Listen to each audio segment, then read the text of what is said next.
ফ্যাসিবাদ একটা ভাইরাস। এই ভাইরাস যাকে পাবে তাকেই ফ্যাসিবাদী বানিয়ে ছাড়বে বলে মন্তব্য করেছেন বিরোধী দলীয় নেতা ও জামায়াতের আমির ডাক্তার শফিকুর রহমান। বিকেলে রাজধানীর ইস্কাটনে শহীদ আবু সাইদ কনভেনশন সেন্টারে ৩৬শে জুলাই উদযাপন অনুষ্ঠানে তিনি বলেছেন, দেশ থেকে ফ্যাসিবাদীদের বিদায় দেয়া হয়েছে, নতুন কোনো ফ্যাসিবাদ দেখতে চায় না কেউ।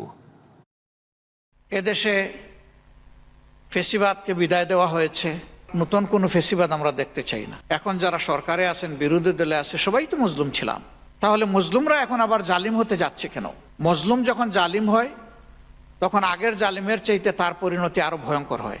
পাশের দেশ দাবি করে তারা আমাদের সবচেয়ে বড় বন্ধু, তো সবচেয়ে বড় বন্ধু হয়ে বাংলাদেশের সবচেয়ে বড় কিলারকে আপনারা বুকে জায়গা দিচ্ছেন কেন? দুই রাষ্ট্রের পারস্পরিক সম্পর্ককে বুড়ি আঙ্গুল দেখিয়ে তাকে ইন্টারন্যাশনাল জার্নাল কোয়ালিশনের সামনে আপনারা হাজির করে তাকে বক্তব্য রাখার সুযোগ দিয়েছেন। আমরা তার নিন্দা জানাই।